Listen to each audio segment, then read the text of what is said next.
जब तक आप इन आध्यात्म के रहस्यों को नहीं जानोगे, आप ऐसे ही मूर्ख बनते रहोगे। बाहर की चीजों में ये भक्ति का नाम दे करके कि ये 9 भक्ति हैं, कि परमात्मा के चरणों की वंदना करो, मूर्ति के लगा दिया, कि सुनना भक्ति है, कथाएं सुना किया करो, सुबह लगते हैं सुनने रात हो जाती है, कुछ हासिल नहीं होता, उम्र निकल जाती है, कि दर्शन किया करो, भागते दौड़ते रहते हैं हम, जहां चित्र मिला वहीं लेट गए, जहां पहुंचे जहां मंदिर दिखा दंडवत हो गए, जहां लगा वहीं पूजा की, हासिल नहीं हुआ। कि परमात्मा को सखा भी मान लिया कि मित्र है, लेकिन मान लिया कि सखा है, लेकिन ना सखा अनुभव है, ना आसपास है, ना अंदर का अनुभव है। बस मान लिया एक मूर्ति रख के कि ये मेरा मित्र है, रिश्ता दे दिया। ये भ्रम है भाई, ये साधना नहीं है। अगर किसी के ये लगता हो कि मैं झूठ बोल रहा हूं, तो आप अनुभव कर लेना, न मैं कहीं गया हूं ना आप कहीं गए हो। अनुभव करो, आप हर चीज का अनुभव करो। बिना अनुभव के मेरी भी मत मानो, मेरी भी मत सुनो। लेकिन जब आप अनुभव करोगे तो दौड़ करके आओगे, भागे भागे नंगे पैर।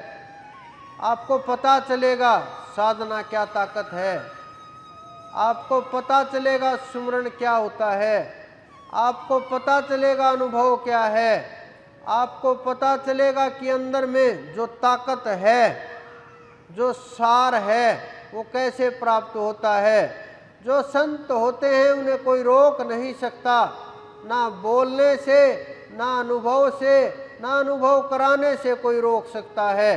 परेशान जरूर कर सकते हैं, प्रयास जरूर कर सकते हैं, हाथ पैर मार सकते हैं गलत दिशा में चलाने के लिए, जोर आजमाइश हो सकती है, लेकिन वो जिन्होंने पा लिया वो गर्दन तक दे करके भी हंसते हंसते निकल जाते हैं। उन्हें शिकायत नहीं होती, क्योंकि उन्हें पता है कि जाना है इस संसार से, ये देह त्याग कर देना है।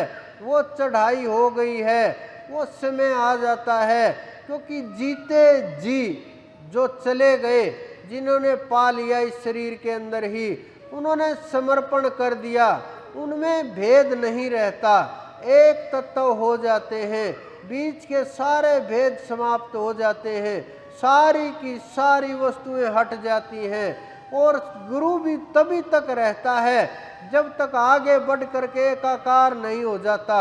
जब एकाकार हो जाए फिर किसी की भी आवश्यकता नहीं रहती, आप स्वयं हो जाओगे, आपके अंदर वो तेज प्राप्त होगा, वो जो सुमरण शक्ति है, जो आपकी समझ शक्ति है, वो पीछे रह जाएगी। आप समझ और सोच से दूर चले जाओगे, क्योंकि वो साधना है, वो ताकत है जो आपके अंदर में है। आपके अंदर में जो परम तत्व विराजमान है, आप सबका अधिकार है गुरु बनने का। आप सबको वहां पहुंचने के लिए परमात्मा ने ताकत दी है। ऐसा नहीं कि केवल हमारे साथ ये घटनाएं हुई, जितने भी सिद्ध महात्मा हुए जिन्होंने जीवन मुक्ति प्राप्त की, सबके सब देवता इसी प्रकार से गए, सब की सब यही घटनाएं हुई। कुछ समय पहले कुछ बाद में कोई घटनाएं कब हो जाती हैं, घटनाएं और नाम और देवता बदली हो सकते हैं, लेकिन लगभग यही चीज़ें घटित होती हैं। और इसी प्रकार से खेल चलता है, ऐसे ही चढ़ाई होती है। बिना चढ़ाई के जीवन मुक्त जीव नहीं हो सकता, नहीं हो सकता। लेकिन जब आप समझने लगोगे, समझने का प्रयास करने लगोगे, सेवा समझ में आने लगेगी जीवों की, फिर सेवा के बाद फिर सत्संग समझ में आने लगेगा, सत का संग समझ में आने लगेगा, और जब सत्संग समझ में आने लगेगा सुमरन होने लगेगा।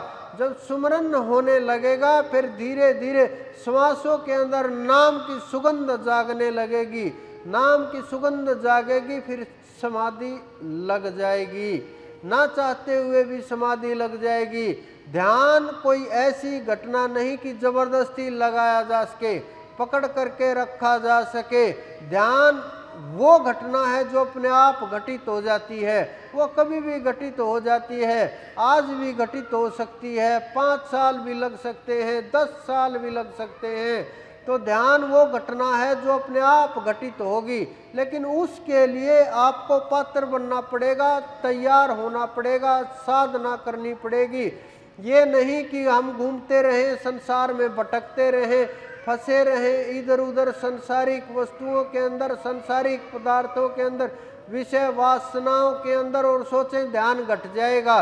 ध्यान घटना इतना आसान नहीं, उसके लिए भूमि तैयार करनी होगी, उसके लिए साधना करनी पड़ेगी, ध्यान करना पड़ेगा, रास्ते के ऊपर चलना पड़ेगा, मन के ऊपर काबू करना पड़ेगा, विचारों को खत्म करना पड़ेगा, सांसों को पकड़ में करना पड़ेगा, इंद्रियों को मजबूत करना पड़ेगा, अंदर में उतरना पड़ेगा, बाह्य चीजों से दूर जाना पड़ेगा।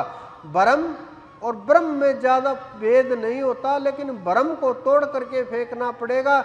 बाहरी वस्तुओं को ये समझना पड़ेगा, बाहरी वस्तुओं का अंदर से कोई तालमेल नहीं है, अंदर से कोई मेल मिलाप नहीं है। अंदर में जो जागृति है उसको समझना पड़ेगा कि अंदर की ताकत अलग है, बाहर की जो ये वस्तुएं हैं, ये चीजें, ये सब कुछ अलग है, ये हमारे काम की नहीं है, ये हमारे किसी काम की नहीं है। सब के सब पदार्थ समाप्त हो जाएंगे, जिनके नाम है, चाहे कोई भी हो, दरा के ऊपर आए हो, किसी भी रूप में आए हो, सब के सब समाप्त हो गए, मिट गए, खोजने के बाद भी नहीं मिलते, प्राप्त नहीं होते, ढूंढ ढूंढ करके थक गए। इन आँखों से वो प्राप्त नहीं हो सकता, साधना से प्राप्त हो सकता है। अगर आप इन आँखों से देख करके संतुष्ट हो गए कि हमें मिल गया परमात्मा, मैं ब्रह्म हो गया, बस दर्शन हो गए, ये आपका भ्रम है, मात्र भ्रम।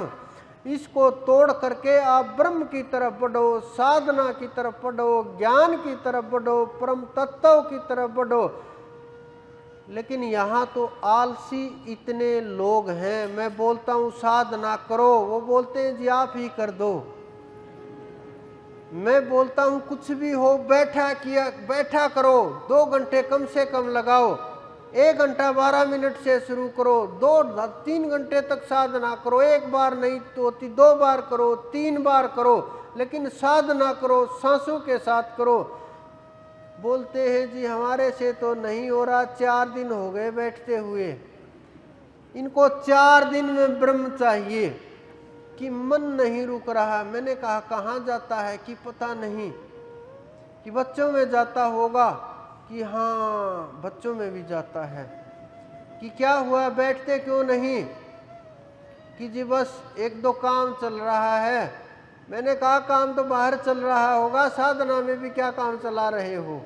कम से कम बैठ करके 1 घंटा साधना करो, तब तो ये सारे काम बंद कर दिया करो कि संसार के काम है, दूर फेंको इनको। हम साधना कर रहे हैं तो सांसों के साथ हैं, साधना के साथ हैं, कम से कम इतना तो कर दिया करो कि जी ये आप कर दो। इतने आलसी लोग हैं।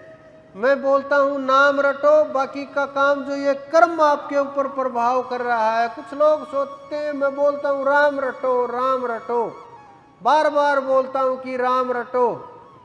मैं 2 ही शब्दों का प्रयोग करता हूँ, एक साधना करो, एक राम रटो।